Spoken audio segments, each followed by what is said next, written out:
Salam alaikum, je suis Belkacem Mohamed Sadiq. Aujourd'hui, je vais présenter notre exposé de quatrième année, les femtocells en HETNET LTE et LTE Advanced. Mon binôme est Bouarraba Mohamed Khalil et cet exposé est encadré par Monsieur Qaïd Omar. LTE, LTE Advanced, architecture et spécifications. La technologie LTE s'agit tout d'abord d'un réseau. Elle assure la connectivité d'un abonné vers le réseau de l'opérateur, ce qui est ensuite connecté à Internet. Ce réseau d'opérateurs est composé de deux parties, la partie d'accès et UTRAN techniquement, et la partie cœur et Volt Packet Core techniquement. La partie d'accès gère l'accès de l'abonné au réseau de l'opérateur. Elle est composée de Inode B, c'est une station de base, qui est une antenne attachée à d'équipements qui interagit avec l'abonné, qui l'intègre dans le réseau et gère toutes les nécessités telles que l'allocation de ressources radio, la mobilité des abonnés, etc. La partie cœur assure la gestion des profils d'abonnés et la délivrance de leurs données. C'est ce qui fait fonctionner le réseau. Cette partie cœur est composée de deux plans. Un plan administratif, ce qui est en bleu en haut, et un plan utilisateur, ce qui est en bas. La partie administrative, comme son nom l'indique, gère les profils des abonnés. Ils sont stockés dans la base de données qui est le HSS et ils sont mis en cache dans le MME, là où se trouve généralement l'abonné. Le MME alors sert comme une sorte de cache pour le HSS et elle gère le routage et la mobilisation et le handover, ce qui est le transfert d'un abonné d'un inode B vers un autre. L'autre plan, ce qui est le plan utilisateur, il gère la délivrance des données, c'est le routage principalement. Alors il prend les données d'Internet qui passent à travers le PGW, ce qui est l'accès principal de l'opérateur Internet, vers le SGW, ce qui est des routeurs intermédiaires formant les réseaux, vers l'inode B, vers l'utilisateur.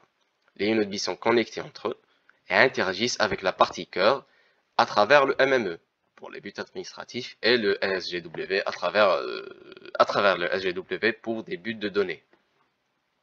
Ces réseaux doivent assurer à l'abonné des débits pics descendants de 300 Mbps par seconde, des pics de débit montant de 75 et une latence de transfert d'environ 5000 secondes. LTE a la capacité de gérer des mobiles en mouvement, alors des mouvements rapides, et prend en charge le flux de multidiffusion et de diffusion. Ceci est l'architecture de base d'un réseau LTE. LTE Advanced, qui est une technologie qui succède LTE, améliore la stabilité, la performance et l'efficacité des réseaux LTE existants. Elle introduit de nouvelles technologies telles que MIMO, Multiple Inputs, Multiple Outputs, qui, comme son nom l'indique, a plusieurs antennes d'entrée et plusieurs antennes de sortie, ce qui améliore la vitesse. Il y a aussi Carrier Aggregation, ce qui est l'agrégation de porteuses, qui ajoute plus de souplesse dans l'allocation de ressources radio. Il y a aussi le Relay Node, c'est une antenne qui applique les techniques de correction de bruit et de retransmet le signal reçu dans sa propre zone de couverture. S'ils sont utilisés ensemble et avec une bande passante agrégée suffisante, ils permettent de fournir des vitesses maximales de liaison descendantes maximales approchant voire 1 gigabit par seconde. Réseau hétérogène. En fait, réseau hétérogène indique la diversité de types de cellules. Actuellement, il existe 3 types de cellules. Il y a la macrocelle, il y a la picocelle, il y a la femtocelle. Comme leurs images indiquent, chacune a ses différentes tailles, ses différentes portées. Dans les architectures plutôt précédentes de base, ce que j'ai présenté, la couche d'accès est composée que d'inode B ou de macrocelle. C'est ce que j'ai montré ici. Alors, une façon d'étendre un réseau existant, tout en maintenant comme un réseau homogène, consiste à le densifier et en limitant la portée des macrocelles et en ajoutant davantage de macrocelles. Cependant, il est difficile de couvrir tous les espaces nécessaires, surtout en milieux étroits, surchargés d'abonnés, tels qu'un milieu urbain ou une station, tel qu'un milieu urbain, un aéroport, un festival. L'installation est très exigeante et cela risque de devenir très coûteux. Et c'est pour ça qu'il existe des cellules plus petites. Ces cellules sont des stations de base de faible puissance et portée. L'équipement est également plus petit en conséquence, et l'acquisition du site est plus facile et moins chère. Ces cellules ne sont pas plus économiques, ou une façon moins chère de couvrir une zone. Elles ne sont pas là pour éliminer les macrocelles, mais pour remplir les petites lacunes que laissent les macrocelles dans la zone de couverture, au lieu de rajouter en exagération une macrocelle. Alors, il y a la macrocelle que je viens d'expliquer, il y a aussi la picocelle, celle qui est en vert. C'est une cellule intérieure. C'est une cellule qui peut se placer à l'intérieur et à l'extérieur. Elle est plus petite qu'une macrocelle. Elle est dotée d'environ 200 mètres de portée, mais elle garde la même capacité de nombre d'abonnés. Elle est utilisée en cas spécial où la densité d'utilisateurs dépasse la capacité du macrocell local, comme un aéroport, une station de train, un festival, centre-ville, etc. Il y a la plus petite, c'est la femtocell. Elle est installée exclusivement à l'intérieur. Elle est destinée à un usage résidentiel ou en entreprise. Et contrairement aux autres cellules, elle se connecte au réseau de l'opérateur via une connexion Internet à haut débit, et non pas via le backhaul, donc pas à travers un MME et un SGW. Les cellules femto sont le sujet de notre exposé. Bon, je vais l'expliquer maintenant. Alors, la cellule femtocell, celle-ci, est acquérie chez l'opérateur. Elle est acquérie par les abonnés qui souhaitent améliorer leur couverture dans leur lieu résidentiel ou professionnel. Elle couvre environ 10 mètres et elle utilise la connexion Internet de l'abonné. Ça veut dire qu'elle utilise la DSL ou la fibre de l'abonné qui est déjà existante. Elle supporte jusqu'à 4 abonnés actifs simultanés. L'avantage de cette cellule, c'est qu'elle diminue les coûts pour l'opérateur, car c'est l'abonné qui paye la cellule et c'est l'abonné qui paye l'accès à Internet.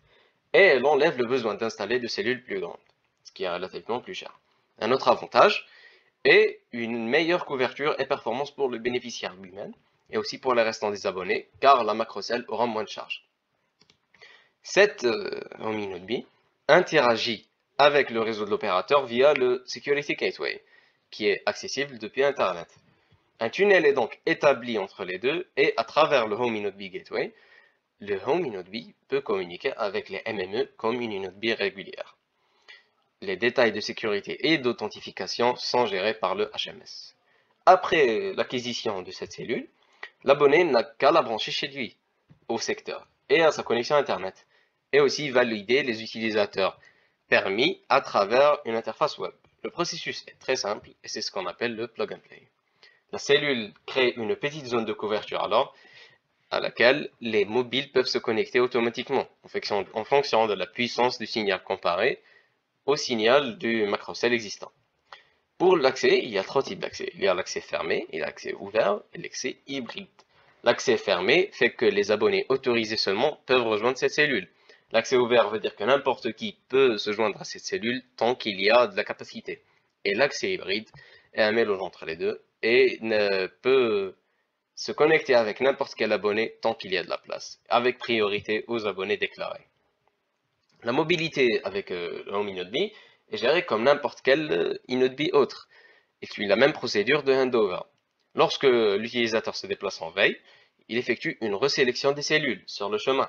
L'utilisateur cherche périodiquement une meilleure cellule, selon les critères de sélection, et une fois une nouvelle cellule choisie et attachée avec, la cellule notifie le MME qui prend en charge le transfert de profil et détache l'utilisateur de l'ancienne cellule. Si le mobile qui se déplace est en mode actif, lui a un service continu comme la donnée, de la voix, etc., il effectue alors un handover, où le réseau prend en charge la direction du flux d'informations sans avoir à terminer l'appel. Un point qui est demandé à développer de chez nous, c'est l'intégration de cette cellule femtocell dans le réseau Ethernet hétérogène. Alors, ce qu'on attend du consommateur, en ce qui concerne la cellule femto, est seulement de brancher l'intégration dans le réseau et la configuration se fait automatiquement. En ce qui concerne l'intégration, chaque dispositif est doté préalablement d'identifiants, ce qui permet à l'HMS de s'intégrer. De l'intégrer plutôt, pardon. La localisation se fait grâce au GPS et grâce à l'écoute radio. Et pour la configuration radio, une cellule peut s'auto-configurer, mais cela n'est pas toujours fiable et performant. La meilleure solution reste un système de configuration via la connexion Internet qui utilise la base de données de l'opérateur contenant les cellules voisines.